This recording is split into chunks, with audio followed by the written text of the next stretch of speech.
you, and yourself? Excellent, thank you. Good, good. And good evening, Peter. Hello, Gillian, I'm here, yes. Good afternoon in Europe. Evening. Good afternoon, good evening. It's, we're just waiting for a few more people, and then we will start.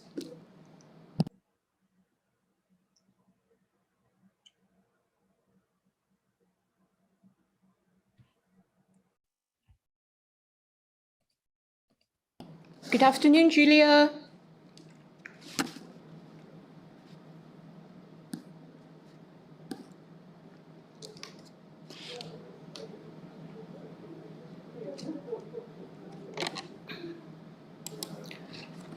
Good afternoon, Julia.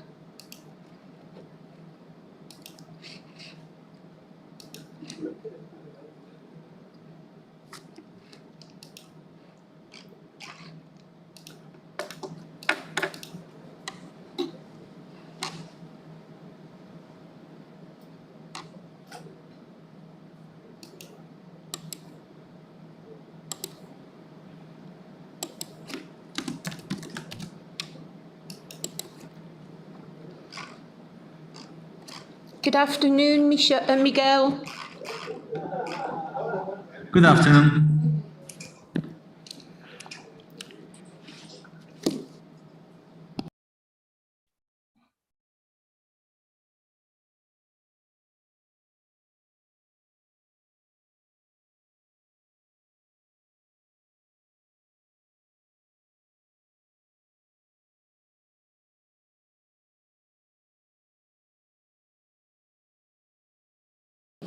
Julia, good afternoon.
Good afternoon, Michelle. Good afternoon, Gillian. How are you? Fine, pretty busy. Well, It's always the case when we get to July, logically. oh, It's in August that I can relax. well, thank you for taking the time to join us. I don't think I ever missed one meeting. Oh, that's excellent. Yes, I missed dinners. I missed a couple of dinners before, but I don't think I ever missed a meeting. I missed dinner. One day. Good afternoon, Bastian.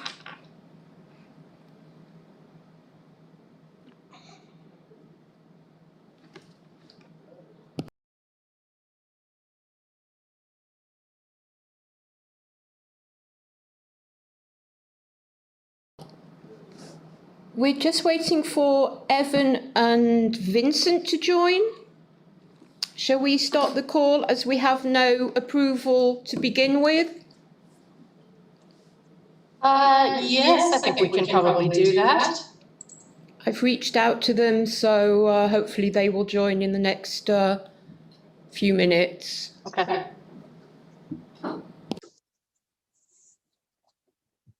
Recording in progress.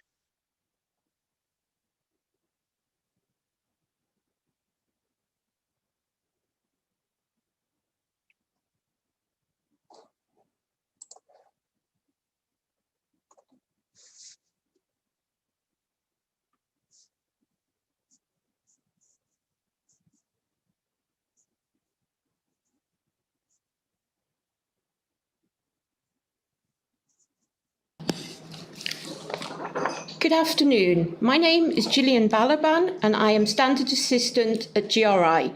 Welcome to this meeting of the GSB, of the Global Sustainability Standards Board, known by its acronym, the GSSB, held on 1 July 2021. This virtual meeting is being hosted from Amsterdam, the Netherlands. Please note that all public GSSB meetings are being recorded, and you can find the audio recording on the GSSB webpage, along with the high-level summaries of previous GSSB meetings. Present from the GRI Secretariat today are Bastian Buck, Chief of Standards, Elodie Cheney, Manager Standards, Mia Dedheimer, Senior Manager Sector Programme, and Miguel Perez Ludena, Research Lead Sector Programme. I will now start a roll call. Corley LaRue. Present. Julia Genuardi. Present. Jennifer Prinsing. Present. Joseph Martin. Present. Kent Swift. Present. Laura Dana Carter. Present. Michelle Vassar. Present. Peter Colley. Present. Robin Leeson. Present. And GSSB Chair Judy Kosefsky. Present. Thank you. GSSB members Evan Harvey, Gustavo Sinner, Kim Schumacher and Vincent Kong will join shortly. And GSSB member Ramakrishnan Venkateswaran sent his apologies. I will now hand over to the Chair, Judy Kosefsky, to open the meeting. Thank you very much, Jill. Welcome, colleagues. Welcome to our friends on the Standards Division team who are joining us today for this virtual meeting of the GSSB.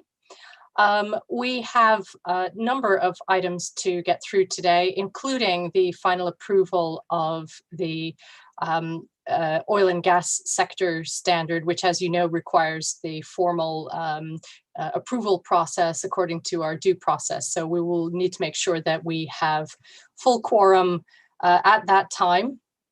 And Jill will talk us through the appropriate steps for that. So that is, in fact, the first item on our agenda. If we are still waiting for members to join at this point, then I believe we should move ahead with the other items, perhaps, although it is a long discussion session. May I just ask for Bastian's advice on this? Shall we get started with the discussion of the sector program oil and gas sector standard now and simply await the arrival of other GSSB colleagues? Or should we quickly touch on the topic standard project for human rights update discussion?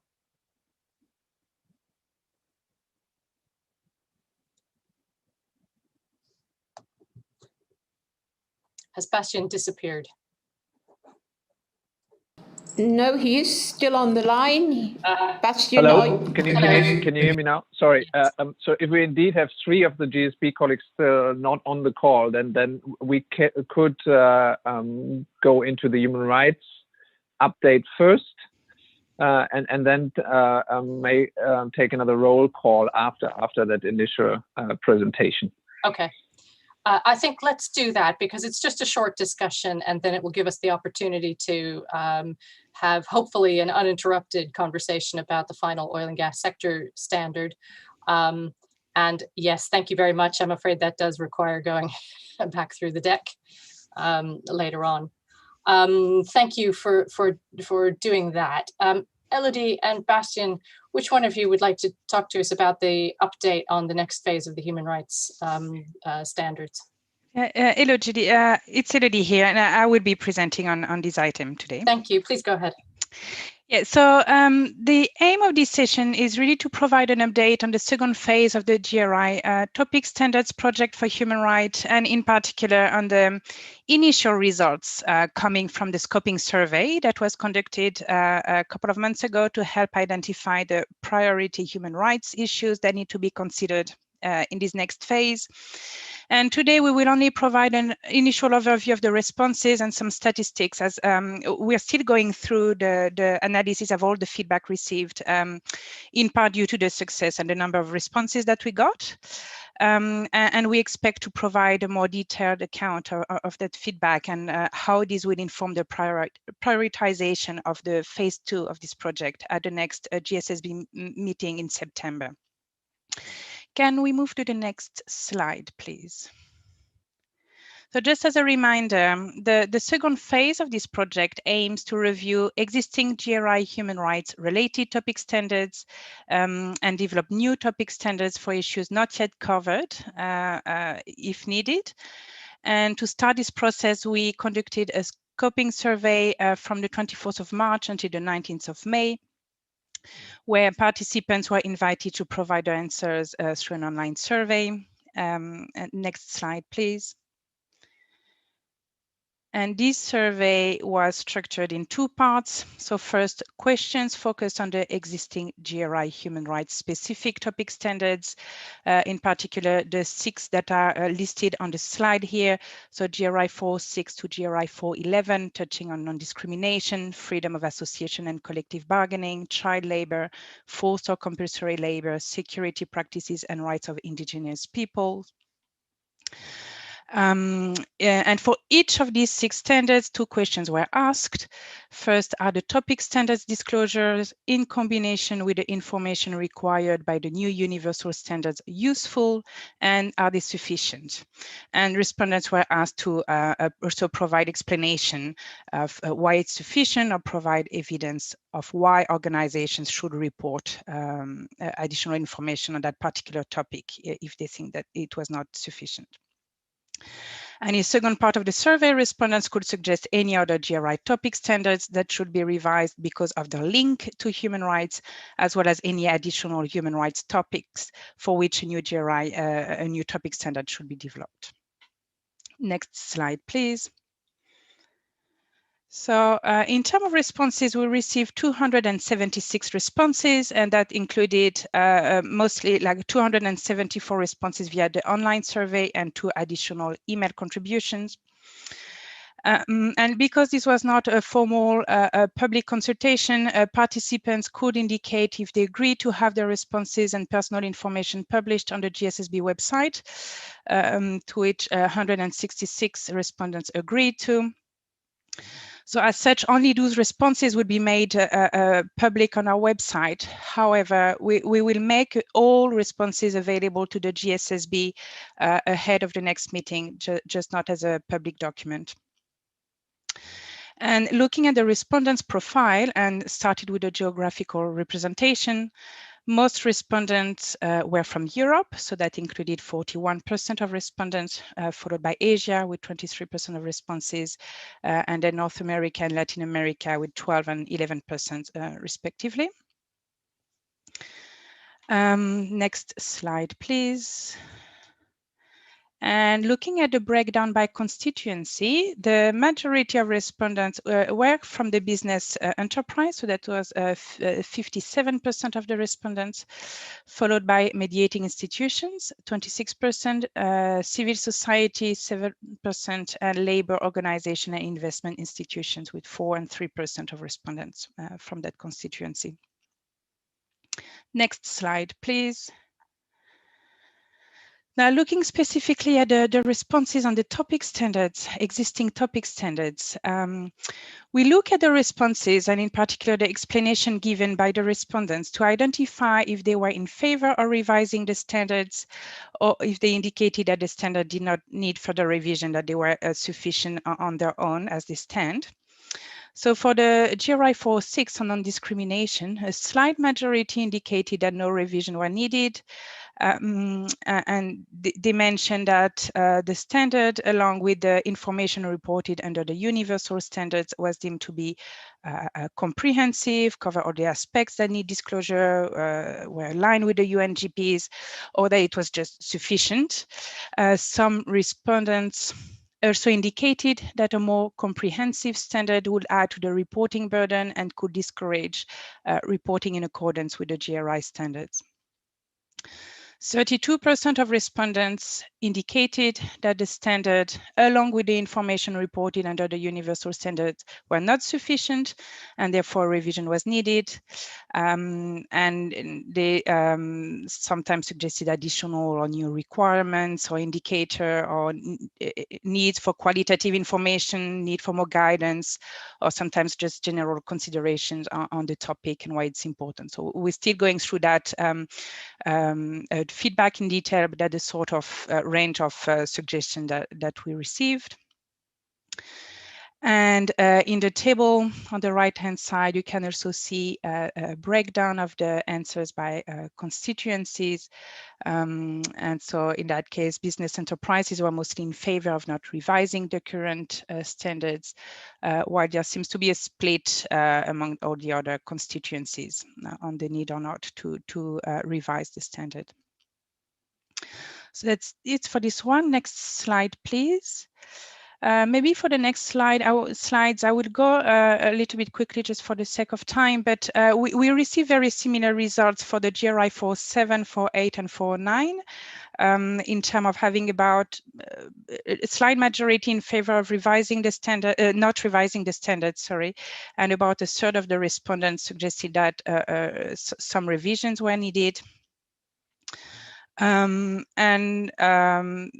the sort of breakdown by constituencies varies a little bit from standards to standards, but in the majority of the cases, so the business enterprise here again were mostly in favor of not revising, while the labor organization were mostly in favor of revising the standards, and otherwise there's a bit of a split, or at least for the investment institution and mediating institution.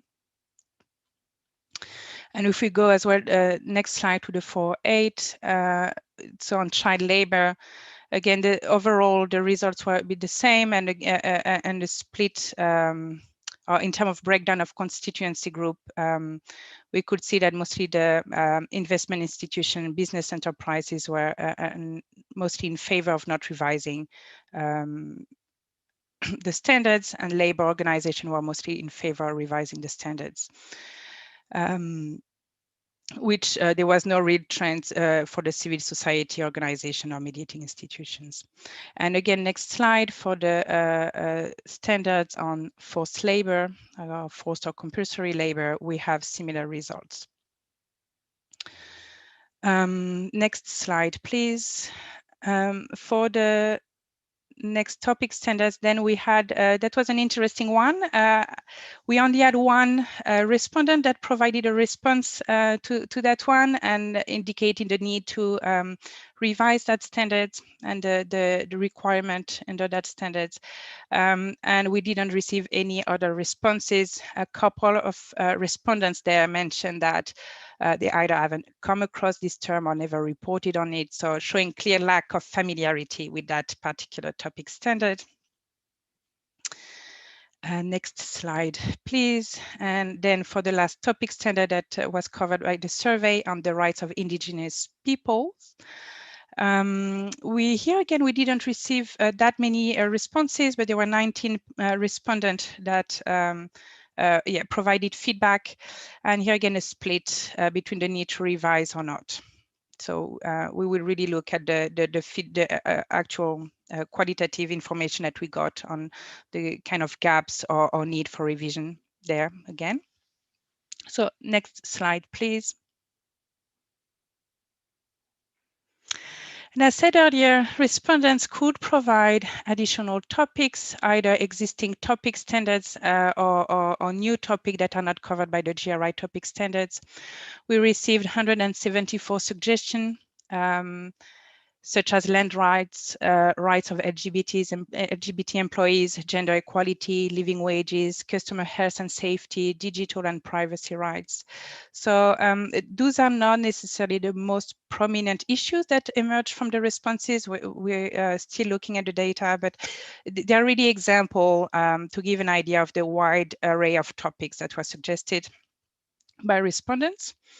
And respondents also could provide general comments at the end and provided additional contributions on which topic to prioritize and why, or some other general consideration to take into account, which we will look at in the next steps. If we could move on to the next slide, please, Jill. And yes, in terms of the next steps, as mentioned, we're still looking at the data. So for the proposed revisions to the existing standards, and as well as the additional topics suggested, we need to check if they all fall within the scope of the GRI standard. So for instance, there were suggestions received on having mandatory external verifications, for instance, which is already something that's covered in the universal standards, and it's not something that we would pursue. That's not the mandate of the GRI standards. Yes, and sometimes the suggestions that we received are already covered by the GRI standards. So just as an example, at least one respondent suggested adding information on policy statements that an organization would have issued on a particular topic, which is already covered now by the new or upcoming universal standards. And for the suggested additional topics, we will look at these 174 suggestions to group them, identify how many topics were indeed proposed, and then look at whether those topics should be addressed under an existing GRI standards or would necessitate the development of a new standard. So, and all this feedback will also be consolidated with other inputs, including the submissions made to inform the GSSB work program, or what comes from the sector standards, so the likely material topic identified in the sector standards. And so that will help as well in the prioritization of those topics. And the aim then would be to have a proposition to the GSSB for your approval that will be submitted in September, where we can indicate which topic standards should be reviewed first. So in a nutshell, that's it for now. Maybe if you have any questions at this stage. Any questions about any of the feedback from Elodie? Corley, please go ahead. Thanks, Judy. Elodie, I'm just curious, how do you view the feedback from stakeholders in terms of making a decision on what to review? So most of them are, very slightly, a small majority, just over 50%, do not review, and yet, 30% or more to review is actually quite significant in my eyes. So I was just wondering, how do you decide which topics to review? Is that part of what you're going to be considering? Yeah, I think that's curious. Yeah, exactly. Sorry, I think there's another comment coming. No, it's better, but Elodie, go first, and then I can add to this. Just historically, we've looked at this issue. Okay. Well, I think, how we are going to prioritize all those issues and the topics, still something we're going to decide, but indeed we'll have to look at the nature of the comment we received, whether they identify critical gaps or maybe more nice to have additional information. So that will be a bit on an individual basis, I guess, that we will look at on the need to prioritize. But indeed, the fact that the majority indicated that there's no need to revise doesn't mean that we will not revise the standard, of course. Bastien, did you have anything to add. Maybe just one additional comment. I think we also have to look at these topics as an area where potentially you combine projects. And they're not necessarily individual standard setting efforts going forward, and we will look at themes in the feedback. We know based on the work we've done in the first phase that actually expectations and clarifications of expectations vis-a-vis human rights and business, there has been a lot of development. So we need to also structurally look at these standards, which mostly date back to 2006, actually, even before the discussion started on the UN Guiding Principles for Business and Human Rights. So we will unpack that a bit more for you. But indeed, as Elodie has said, the qualitative nature of the response tends to be leading historically. That if we have signals that there are clear gaps, then that will trigger a recommendation to update. But we will be mindful of course also the significant feedback that many of the stakeholders believe that no change is needed, that always need to be looked at on a case-by-case basis. We will involve you in this decision making. What's clear from the level of response also is that this is an area where stakeholders have clear opinions. That's one. Expectations, maybe two, and also an area that will require multiple projects to address.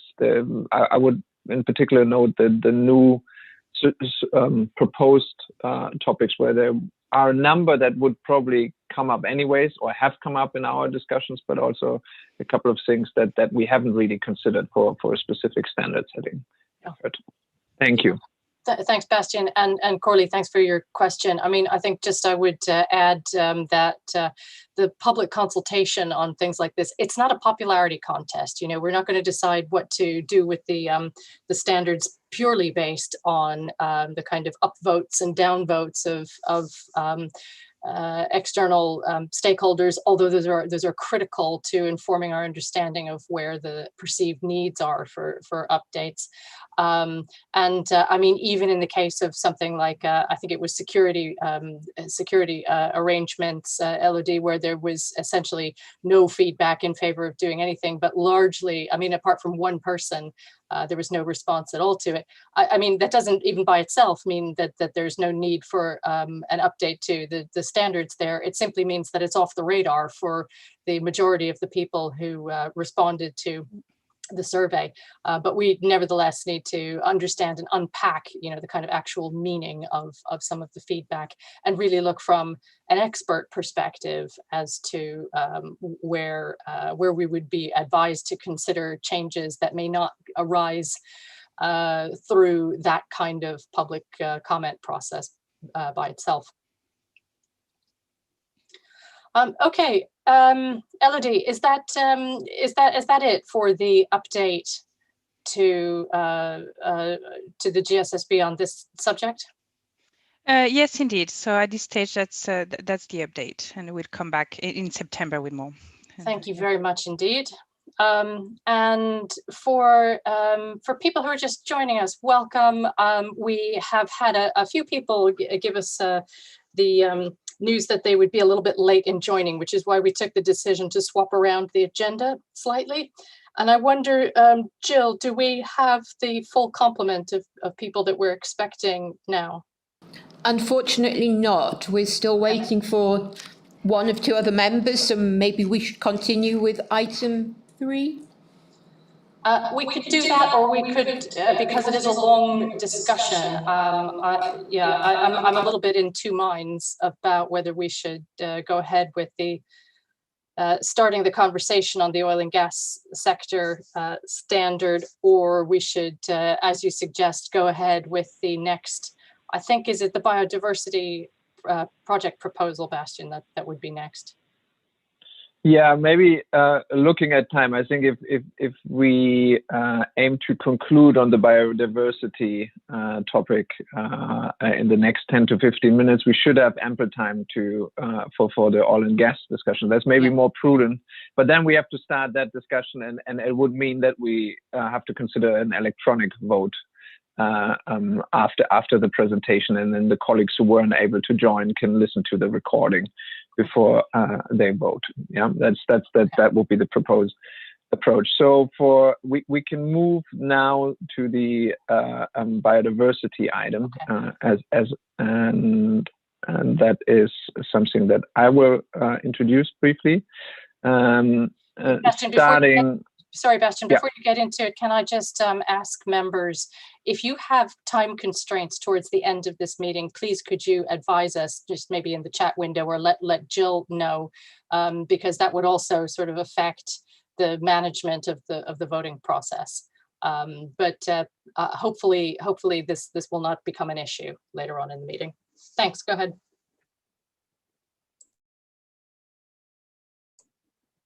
Bastian? Oh dear, has something happened to Bastian? No, I'm back. Sorry. Sorry, this is a technology again.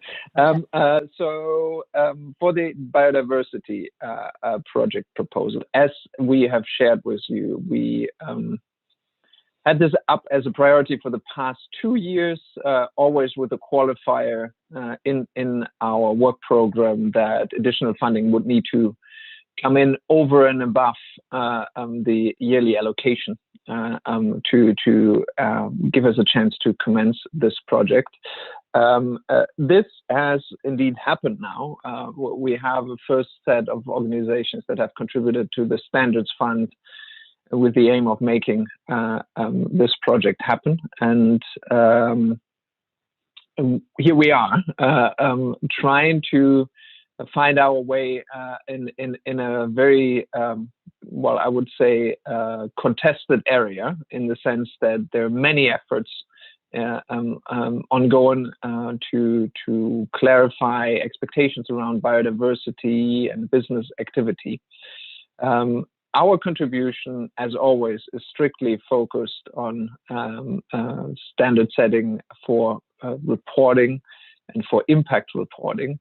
And I think our project needs to be understood in that context.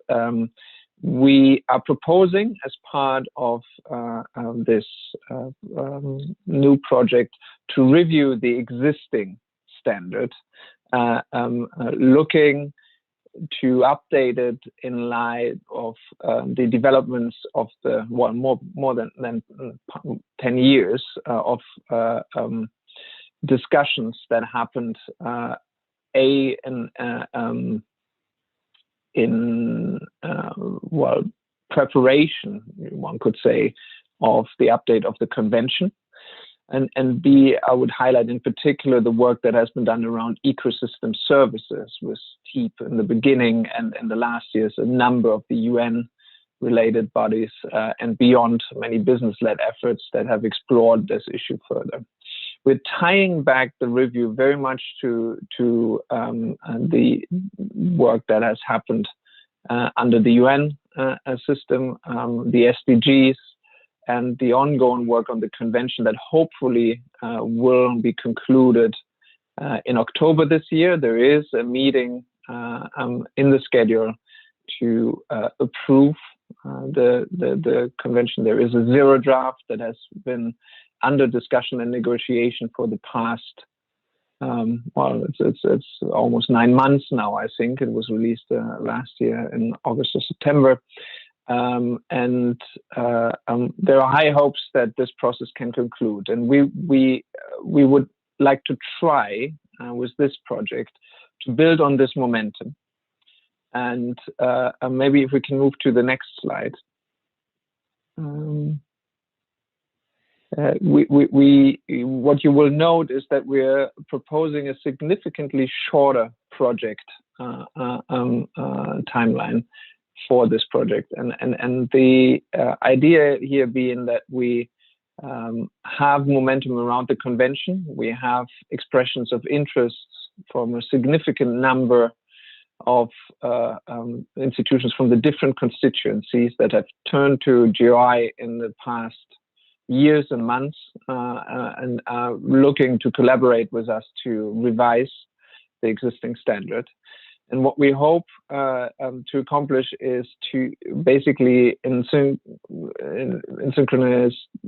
synchronized fashion with the update of the convention to bring a couple of experts in to have a very focused update of the standard. It is an ambitious timeline. I have to say that we would want to advance this also by leveraging more resources than usual in a more condensed time frame. But we do believe that it would be extremely helpful if corporates and other reporters have already next year a standard from GRI that would be aligned with the then hopefully approved convention. If for whatever reason, and the main reason probably being the pandemic, there is a delay in the approval of the convention, that could influence the timeline, because we would not want to be in a position that we have the standard ready before we have the final convention in place. But we could nevertheless, because a zero draft exists and there are details now in the negotiations that wouldn't affect necessarily the broad lines that have been set out, and also not the contents necessarily that would affect the reporting component for private institutions or the private sector. We believe that we could advance the work anyways. So one disclaimer here would need to be that we might have to pause at some point and wait for the UN system to take the final approval step on the convention. One other disclaimer is in terms of shortening the time frame here, we have done extensive networking and background research already for this project. Anna Krotova, our colleague, has done this over the past years, was also involved in the COP preparations last year. So we have a network of experts established, and we believe that through this network we can form a technical committee. So we're not proposing to go out for a project working group recruitment that would take anywhere between 2 to 3 months in our experience. We would want to start this project and confirm experts from the different constituencies that have come forward and expressed interest in working with us. And that enables us to cut the project timeline by well, at least 2 months in our assessment. I think I leave it at that. This is the essence of the proposal. You will note that in the project proposal we're saying that we intend to start in September, and that looks very feasible right now in terms of staffing and everything. We can only start the project formally when we have had the second round of approval of the project proposal. For now, the approval that we're asking for is to send this document on to the Stakeholder Council and the GRI board for their commentary, for their feedback, which is a required due process step. So we're asking you today, share your feedback on the proposal. If there are any amendments, we can of course incorporate them, and we would then seek your approval of this document. Because we've been very much delayed in providing this proposal in advance of the meeting, and that's entirely my fault, for which I apologize. We have to seek electronic approval of this document after the meeting. So today and now it would be an opportunity for you to ask questions and make suggestions, provide feedback, and then after the meeting we would amend, if needed, this proposal before we request by email an approval vote. Okay, thank you. I think I leave it at that. And I see Kim, I think, is. Yes. Go ahead, Kim. Yes. Can everyone hear me normally? Yes. Yes. Okay, fantastic. So Yeah, I am someone who's very involved personally, also in my own research around biodiversity and lower hand. So and of course, I've been monitoring a little bit the things that have been happening in that space recently, notably the task force on non-financial or on nature-related financial disclosures, and some other initiatives around that. But what Bastian said, and it is, I think, something where I just want to make sure, and where it's more like a question / comment, is how do we make sure that experts are actually experts? Because that is something that I saw a lot recently, is like, yeah, everyone is now creating biodiversity working groups, and often just being member of that working group is already sometimes the sort of like a self-confirmatory process, because, oh, I'm a member of that working group, hence I have expertise in biodiversity, hence I become member of a working group. So it is, and a lot of people in there, they have very, I would say, immaterial levels of knowledge around biodiversity, especially the technical aspects and the more granular science-related aspects of biodiversity. So that is something that I worry very much about, because you said there's experts who came forward to push that, and that is something that I will look very closely for, so that really, because around nature and biodiversity, there's a lot going on right now. Every month there seems to be like a new initiative around nature, biodiversity, things like that, and the greenwashing potential is so immense that the expertise really needs to be sure. And often for these working groups, in order to be inclusive, there's always like a question like, yeah, let's invite someone from different stakeholder groups. And then I work with financial institutions as well. They sometimes just send someone because they get like an invitation, or let's just send someone around biodiversity. And I think that is a huge risk, where I see recently a lot of extreme risk around biodiversity, because biodiversity is literally, I think, is the maximum, the apex of complexity when it comes to like getting it right and not doing things worse with short-sighted projects that seem good in the short term, but do a lot of damage in the long term. So I just an immediate response. So we would certainly recognize that true expertise in the field needs to be absolutely leading in composing a technical committee. We are quite comfortable, based on the conversations that we already had and the indications of interest from some of the experts that have been approaching GRI. But you will have, as the GSSB, the opportunity to look at the proposed slate for the technical committee, which will include also background information about the qualifications of the candidates. So that is something we will start to put together. And the GSB is not, by virtue of signing off today, or for that matter in September, on a project proposal, already accepting a list of experts.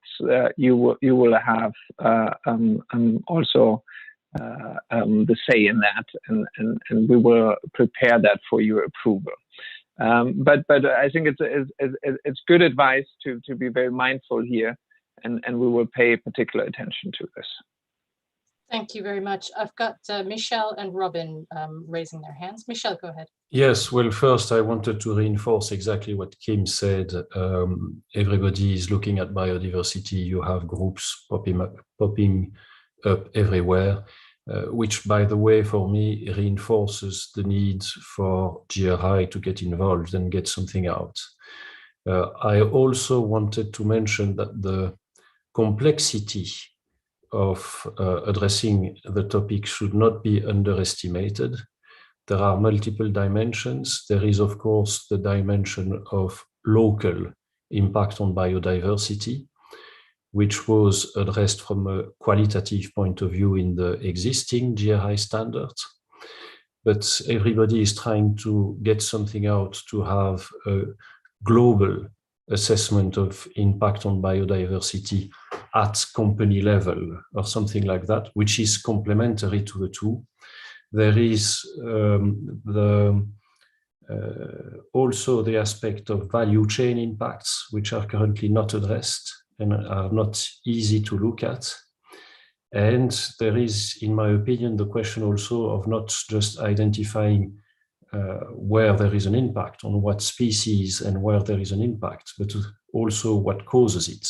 And so trying to identify what are levels of action for companies or organizations that they can activate. So I just wanted to mention that the timeline seems pretty ambitious when I look at that. Indeed, it is ambitious. I don't know if you want to respond to that, Bastian. No, I would fully acknowledge that. Yeah. The proposal is if we can indeed build on the momentum around the convention, and we managed to get this group together of experts that has the right set of expertise. We also want to try with this project to look at give our processes a fresh look in how we apply resources. So yeah, it's an attempt. It is ambitious as always, and we would not compromise, I think, on the quality of what we would propose for public comment just to meet this timeline. That's of course not our interest. I think with the approval or the final approval of the project proposal, we will already be in a better position to assess whether the convention will be approved this year, and also whether we have significant levels of interest from the right experts. And so in September, we provide an updated version of this timeline, and then also with a confirmed starting date and all of that. And I suggest that we look at this again. And also we can, of course, then come in with our observations about how the ambition level of this project. But point taken, and that is something that can only work. So the right level of involvement of true experts and adequate resourcing from the standards division side. Okay, thanks, Bastian. And I've got Robin raising her hand. Hopefully this we would then be able to move on to the oil and gas sector standard after this, just for the sake of time, to make sure we stay on track. But please, everybody, if you do have other questions, please raise your hand so we can get to them. Go ahead, Robin. Thanks, Judy. I'll be brief. This might be something that occurs in the very first sort of meeting of the group, but I was just wanting to sort of put out there that in terms of the scope of what we're considering for biodiversity in this case, and how narrow or broad it might be. I think everyone sort of mentioned the number of groups that have emerged looking at things around sort of nature disclosures, but also there's species diversity, ecosystem services, natural capital, and looking at things that may be stretching into anything to do with land management or terrestrial ecosystems. I think that's something that would be helpful, I think, to have sort of tabled or discussed in terms of having sort of genuine scoping exercise at the start of the process, or as early as possible in the process as well. Thank you, Robin. Thank you, Robin. And just to a quick response here, we're tying everything back at this point to the convention, right? And that is for that reason that a big part of the lead up to the next COP and the zero draft was the discussion of in how far the scope of biodiversity and considerations for biodiversity has changed over the past 10 plus years, and so we would take that as the basis for this discussion, but we do acknowledge that in particular from a private sector perspective, there's certain areas here that have received more attention and an assessment and guidance from the experts as to where we need to focus this activity. We didn't feel comfortable to prescribe this at this point in time. That will have to be done by the experts, and we would also involve the GSB along the way in that discussion. Okay. Thanks, Bastian. All right, thank you very much. I haven't seen any other hands. I have a quick hand, and I just have a very quick question. It says like more. This effort will be more like an update. So is it rather like an update around the latest science around it, or like the latest, like the Dasgupta review or whatever? I think the most recent IBPES, that is an acronym, it doesn't roll well off the tongue, but yeah, is it rather an update in terms of just integrating the latest findings, or is it also more a structural change in what these findings inform might also lead to more fundamental changes in the standard itself? I think it is an update in light of the two developments. So the global assessment report that you mentioned, as well as the convention, but because that's the framing, it will also be a structural update to the standard. I mean, these are early days and we haven't done the full assessment, but it is unlikely that the current standard with its structure and focus areas is sufficient to embrace these new developments. So I would suspect that this will be one of the more significant overhauls, much like what we've seen with occupational health and safety, water and waste in earlier projects in recent years. Thank you. Yeah, cheers. So the only final thing is like, yeah, so I do personally do research on that around like forest ecosystems, and yeah, that is something that I would really look at, like, yeah, that we can get the complexity is just staggering, and I do modeling around these things, and it's just insane. So I know there's always like at some point there needs to be a balance needs to be struck, but the timeline is something, and as you mentioned, I just want to like say also the timeline seems extremely ambitious to me.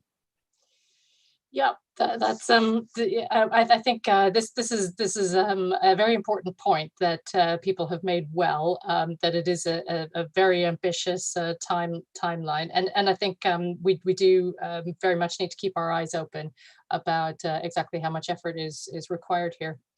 However, we do have, I think many of our members will be very excited that we do now have the opportunity to deliver on one of the GSSB's main ambitions in recent years with this update. We will certainly have a lot more discussion about this as the months progress. Okay. So I think it's wise for us now really to turn our attention as quickly as possible to the oil and gas sector standard. I believe that we have at least one GSSB member who's having technical issues joining us, which gives us a problem with our quorum today. Bastian, can you sort of just advise us what the solution is in that case? Will we go ahead with the formal voice vote as planned with the members who are here, and then have to confirm with those who have had some difficulties joining today by email? What would be the process, or will everyone transfer to an email vote process? What I would propose is that the team presents today, and then we have a formal vote by the full GSB through an electronic process, if indeed we don't get a quorum today, because then that's more easy to record and document, and it would not, for members that are on the call today, it would be just a reply to an email for the members that haven't been able to listen in today, that they can listen to the recording, and we will make sure that the team is ready to respond to any additional queries that they might have. I will also ask the team, Jill in particular, to reach out to the members that have the technical difficulties to join, and just double check with them whether they had any specific points they wanted to raise during the session today, because they could submit them by email now, and then we can at least consider this in the discussion in the next hour. Thank you. Right. Okay, I agree with that. Rather than having multiple processes with partial attendees, but let us do that. We've got the slide deck ready to go, and we are, as you can see, going backwards to get to them. Is it Mia? Will you be Mia and Miguel? Yes, Judy, thank you. Mia, I will be presenting. So Mia, before you go ahead here, Bastian, I think will you and I do the little confirmation of due process and so forth, but then leave the voting to the electronic vote that we've just discussed. That is indeed correct. We should do that, and we will do everything, but fall short of the actual vote. Okay, right. Okay, all right. Apologies for cutting you off there, Mia. Please go ahead. That's okay. Well, yeah, thank you very much, Judy, and thank you to all the GSSB members who took the time to review the documents and are joining us now for what is probably the last in a series of conversations about the oil and gas standard. Just before we do kick off, I did want to flag that unfortunately Pam Carpio, the project manager for the oil and gas project, is not able to join us today. So Miguel and I are going to do our best to cover off on the final items related to the standard before we seek approval via digital approval. I will present the slides and Miguel will be available to support further questions and discussions that we have. Okay, just to see here. So basically this session will run pretty much via the same format that's been used in the recent session seeking approval on the universal standards. So it should look relatively familiar. We'll first flag the comments raised on the final draft by the GSSB members. And in fact, given the conversation that we had at the recent session on the 17th of June, we have included, and this is a little unusual, some comments made by additional stakeholders that we reached out to. We will also outline the proposed changes to the standard in response to these comments. We will touch on some additional final matters, including the proposed effective date. And then, of course, we'll do the due process adherence and finally the digital approval later on. Next slide, please, Jill. When you do receive the digital approval and as you're thinking through the conversation today, there's essentially two approval decisions that will be considered by GSSB members. The first is, of course, the approval of the GRI sector standard for oil and gas, or as it will be known, GRI 11. Oil and gas sector 2021 with an effective date of the 1st of January 2023, and I'll talk to that a little bit more later on. And the second decision is a resolution to approve that re-exposure of this standard is not needed. If we could go to the next slide, please, Jill. Okay, so since we spoke last on the 17th of June, and based on the conversation that we had in that meeting, we have received some further input from Joseph Martin. And for those of you who have not necessarily followed the full length of this project, Joseph is actually a member of the Oil, Gas and Coal Working Group. And so he will not participate in the approval today as a GSSB member. But because of his role on the GSSB and at our request, he did table his concerns as part of these final deliberations. In addition to that, we solicited input from IPICA, also represented on the working group and represent the oil and gas sector in terms of sustainability practice to ensure that they felt they had had adequate opportunity to raise any concerns. Beyond this, we also received written feedback from GSSB member Peter Colley. So I will run through some of the comments that have come in from those three parties.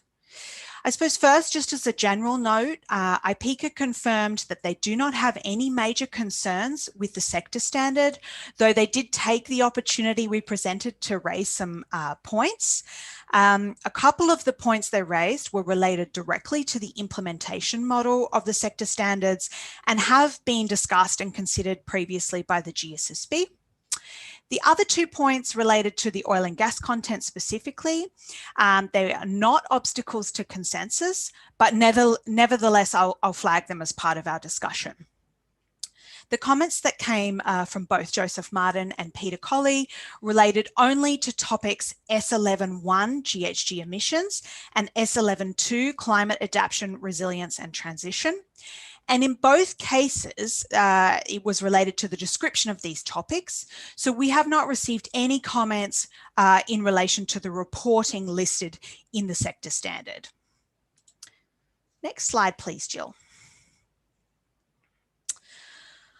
Okay, so the next slides, as I mentioned, will look quite familiar. They'll be structured by section and list the relevant comments and followed by the proposed change to the draft in response to these comments. Where the comment is directly related to a specific line or piece of content in the sector standard, we have listed the line numbers for you, and you can follow along in item 2 of your meeting documents. At the beginning of each comment, I have flagged the source of the comment, just so you know who it's coming from. And I will specify this too. WG stands for working group. So basically IPICA, GSSB member. And in the case of Joseph, he's marked with a WG/GSSB, but you don't need to remember that code. I'll flag it. Below the comments, you will then see the proposed changes that we are putting forward. And in the case, like you see on this slide, first slide here, where we propose to add text, it will be highlighted in bold, but I'll talk you through that. So we're going to start here. We're going to start at section 1, which is the sector profile, and specifically the subsection that relates to the description of activities. So IPICA was starting with a working group member comment, took this opportunity to flag, as they have done previously, that the list of key activities included in the sector standard does not include the actions being taken by many oil and gas organisations to transform their business model to include lower carbon activities. And certainly we acknowledge the standard outlines, the context for and actions being taken or that might be taken by oil and gas organisations to lower their emissions or transition to lower carbon businesses. This is discussed in the sector profile at length and also in a number of topics. And this transition in and of itself, as well as being a response to reducing emissions, also has the potential to create impacts of its own. And these are also described in various topics, such as closure and rehabilitation and economic impacts. However, the production of energy via alternative means, such as renewables, does not fall within the scope of the oil and gas sector as it is outlined in the standard. Instead, as would be the case with any diversification or business evolution, in the case that an organisation has significant activities in the production of renewable energy, it will be subject to the applicable sector standard, of which there is one planned for renewables.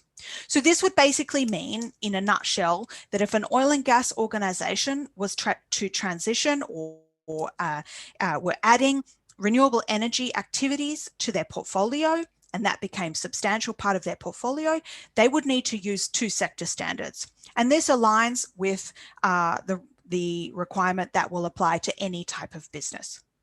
So we're not proposing to add this to the activities. However, to further clarify that the key activities listed in the sector, which are not an exhaustive list, is within the bounds of the way the sector is described in the standard, we simply propose to add the words in bold. So it would read, the following list outlines some of the key activities in the oil and gas sector as defined in this standard. And that way, I think it brings some clarity in terms of what's being described. Next slide, please. So Peter, we've now moved on, to topic S11.1, GHG emissions. And Peter flagged that the topic statement, so the initial sentences in this particular topic, in that topic statement, we indicated that the topic covers Scope 3 emissions related only to the end use of the organisation's products, which is actually not inclusive of the various types of Scope 3 emissions that should be accounted for, and that this did not align with the description of Scope 3 in the topic later on, or the information that would be reported under Disclosure 3053. And Peter's right, Scope 3 emissions are those that are a consequence of the organisation's activities but occur from sources not owned or controlled by the organisation, which can be both upstream and downstream of the organisation in the value chain. As such, we propose to be a bit more expansive in our wording in this sentence and instead specify that the topic includes other indirect Scope 3 GHG emissions that occur upstream and downstream of the organisation's activities. In addition, this has the nice side effect of making this topic statement more applicable to other sectors. So as a reminder, the sentences in bold, as much as possible, will be replicated across many sector standards to ground people in terms of the framing and scope of a topic. If there are any comments, I'll pause at the end of each slide. Feel free to flag, or we will also come back to it at the end. Next slide then, please, Jill. Okay. So we're now moving to topic S11.2, climate adaptation, resilience and transition. So similarly here, Peter flagged that we use the term burned in relation to the use of fossil fuels currently available in lines 486 and 488, and suggested this was too narrow a description, and that the usage of fossil fuels would be better described by an alternative term such as consumed, which incorporated all the different usages. We propose to adopt this change as suggested. Next slide, please, Jill.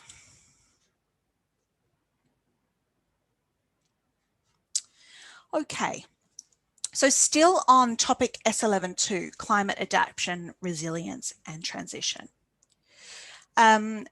Joseph reiterated comments about the need for recognition that pathways to a lower carbon economy may differ, both globally, but also at the national and company level, depending on the commitments and capabilities of countries and, of course, the relevant context of the organisation.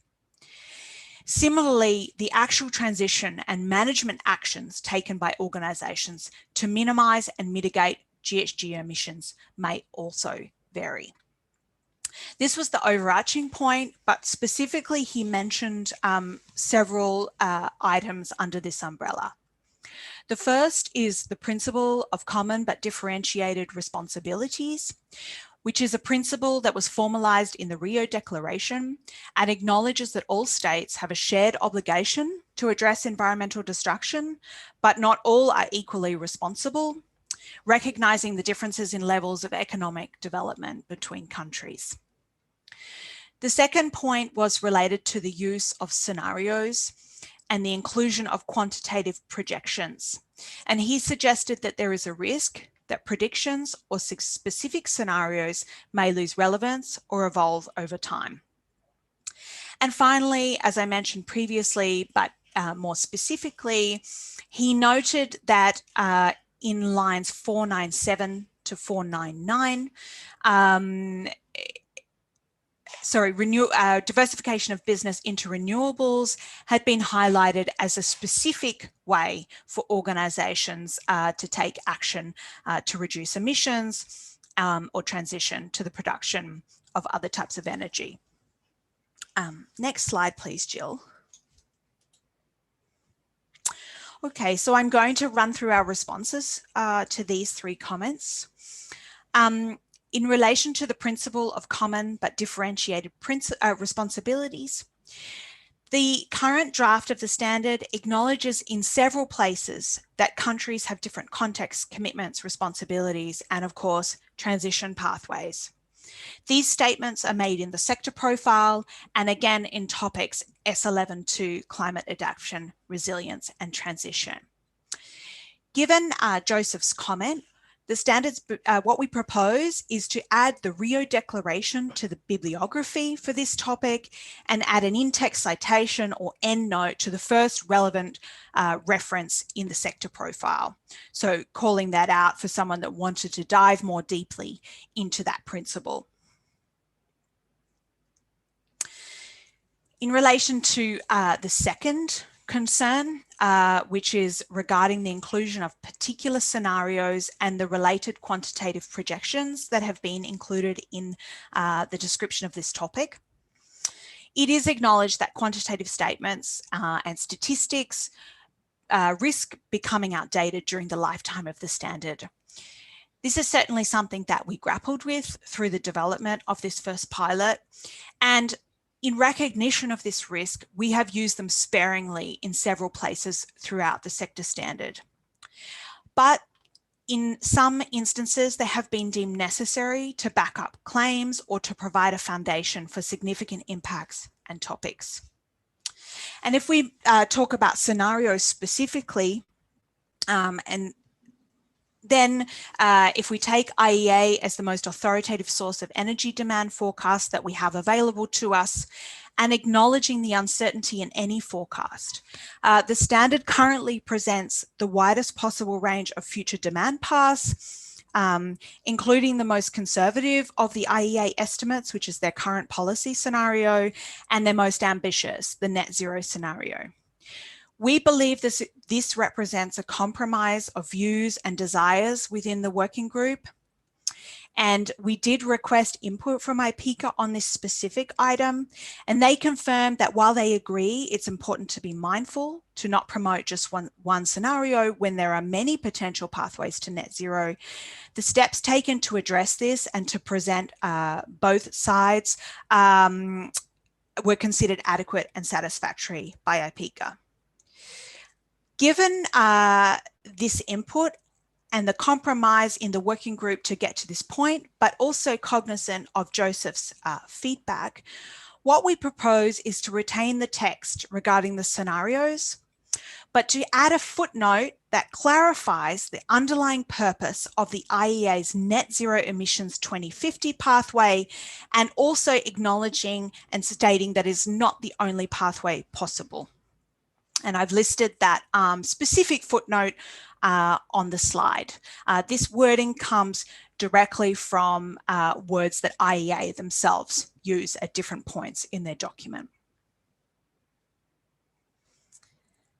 And finally, in relation to the reference to renewables as an example of diversification into lower carbon businesses at line 499, the Standards Division proposes to delete the identified example, which leaves the core meaning of the sentence unchanged, but does not then highlight any specific option.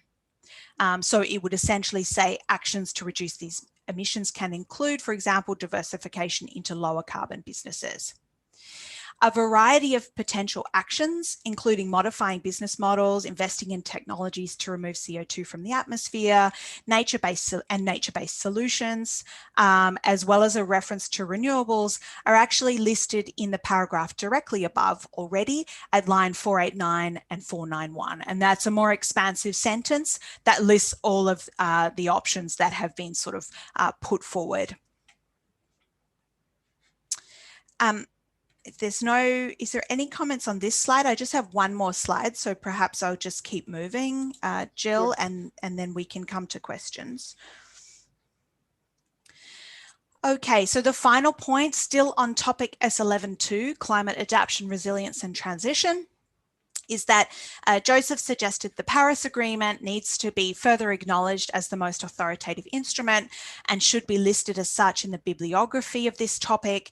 And we thank Joseph for pointing this out and propose to list the reference again under this topic as he suggests.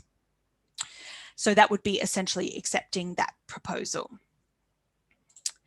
And that brings me, actually, if we move to the next slide, Jill, that brings me to the end of the section. Those were the comments that we received.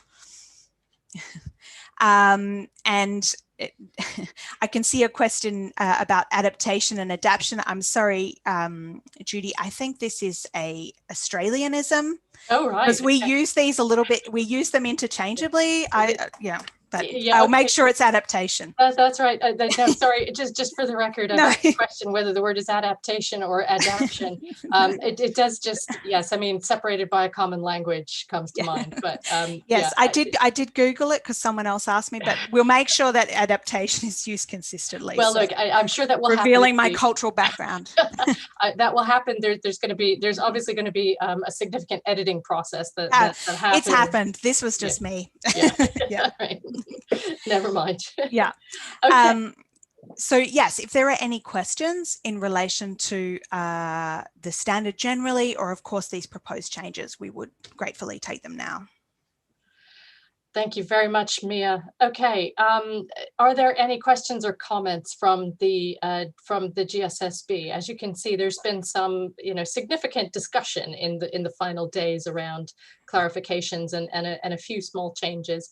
But I think it would be important to get some views from the GSSB members about simply to confirm or otherwise the work that's been done on this sector standard, so that we can, in the fullness of time, move ahead with the electronic vote once we've gone through the full due process elements. Anyone would like to raise a comment? Okay, there's some support from Evan Harvey in the chat window for the revisions that have been shared today. Anyone else have anything? Joseph, go ahead. Thank you, Judy. Thank you, Mia, for that detailed explanation about the concerns and approaches to resolve the concerns. I do not have any more comments here. Just want to sincerely appreciate the team's work, even in the last moment. The kind of concerns that is coming and the creative approach team has taken, and I think that approach was there right from the beginning. Right from the first meeting, that approach was there, and I sincerely want to put on record the inclusive approach taken by the team to get all the comments and try to address that without compromising on the principles and requirements of the authoritative instruments. Thank you. Thank you very much, Joseph. Thanks, Joseph. I appreciate that comment. Thanks.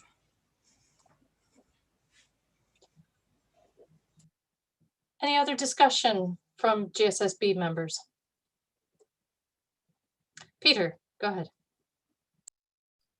I'm just going to say that as a first sector standard, and as a particularly difficult industry focusing on the climate change issue, it's been a major exercise by the Standards Division and the working group, and I thank them both.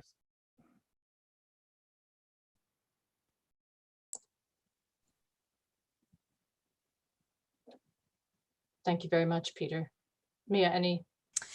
Yes, well, thank you very much, Peter, and thank you for your comments. I know this is not normally done in a board meeting, Judy, but perhaps as we're saying thank yous, I could just echo, I would like to, this is not just the sort of culmination of a project, but of course of a very big phase of the sector program. So I wanted to extend my gratitude to the GSSB, particularly those members who participated in the GSSB subcommittee in the early life of this program.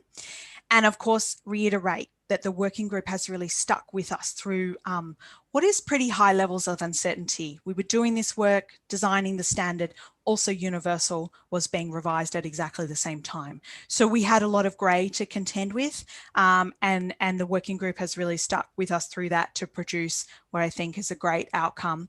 And of course, to the team as well. Sorry, that was a small interlude. I thought I would jump on the thank yous there. Well, thank you, Mia. And while we're at it, I think the GSSB owes a debt of gratitude to all of the working group members, all of the stakeholders who participated in this, and very much want to recognize Mia for your leadership in driving the development of the sector program. I know this has not been easy, and as a kind of a pilot process, it required a great deal of leadership to both create it and drive it at the same time. You know, while we're on the subject of gratitude, I think we'd be remiss to leave you and Miguel and Pamela out of that as well. Well, thank you very much. I think, shall we go ahead then? Yes, I think so. Yeah, let's do that. So we need to go through the kind of formal process around the... We just have a few other matters first, Judy, just to close the loop, if that's okay. Oh, I'm sorry. No, fine. Two more quick slides and then we'll come to that. Okay. First is just to flag that, because this is part of the approval as well, that we are proposing an effective date for this first sector standard for oil and gas of the 1st of January 2023. This lines up with the effective date for universal, which of course underpins the use of the sector standards.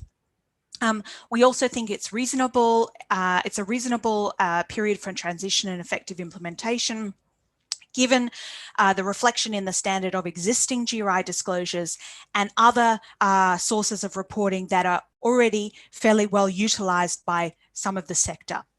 Of course, we will always encourage earlier adoption as per normal, but we think this is a reasonable effective date. And if anyone wanted to comment on that, they're also free to do so. But while you're thinking about that, perhaps we'll move to the next slide, Jill, which also just covers off on a few other matters. The first is that the approval of GRI 11, oil and gas sector, will have no implications for other GRI standards.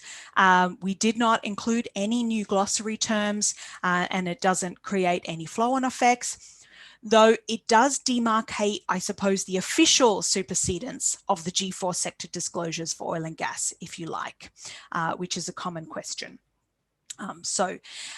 And finally, just to flag again for everybody, the basis of conclusions, which was provided as item 4. The basis for conclusions, as many of you know, explains how the GSSB considered and responded to significant issues raised during the public comment. In line with the due process, this is not subject to voting approval by the GSSB, and it's considered a non-authoritative document. However, it is retained for an indefinite period on the website. So if you have any comments you would like us to incorporate before it's published, you're still able to do so. Any changes that result from any of the amendments we've discussed today, we will make sure are included as well. And that brings me to the end of what I was going to say. And if we move to the next slide, please, Jill, then we move to the adherence process. Yep. But I suppose just finally, Judy, before you do that, just take a brief moment and check if there's no further questions. Thanks, Mia. Anything else from the GSSB that might be unclear? Okay. Seeing none, as you can see on the slide here, slide 18, the adherence to due process is the next element that needs to be gone through for us to effect the final approval of the sector standard. Just a very quick query to Jill to confirm for me that we have not managed to achieve the quorum in person, as it were, in the virtual meeting today. So we will be affecting the vote by electronic means, correct? Yes, correct. Unfortunately, we do not have quorum. Yeah, I think there might be some technical problems holding up a couple of otherwise expected attendees. So therefore, the actual vote will be taken electronically. Nevertheless, we will record the formal process around adherence to due process. There are 4 steps that we need to confirm. So first of all, I am going to ask Bastian, the Chief of Standards, to advise whether due process has been followed with proper regard for the public interest in the development of the sector standard. I will call for a vote of approval of the final revised content which will be recorded electronically. And I will also call for a vote on whether there are any significant changes between the exposure draft and the final approved sector standard that requires re-exposure. The fourth step, it does not apply in this circumstance. The fourth and final step would be for me to call for a vote on whether we resolve to approve to withdraw an older version of the standard. As there is no older version of this sector standard, this step does not apply. So in the first matter, I'm going to turn to Bastian, and I will, I think we have to go to the next slide for this, right? Okay. Bastian, what is your view on whether due process has been met on the development of GRI 11 oil and gas sector 2021? Thank you, Judy. We've come to the conclusion that the standard has moved through the necessary and required steps: the project identification and prioritization, the project commencement, the appointment of a project working group in this case, the development of the proposed standard, public exposure, importantly, the consideration of the comments, as we have concluded over the last meetings, and then importantly also the interaction with the board and stakeholders.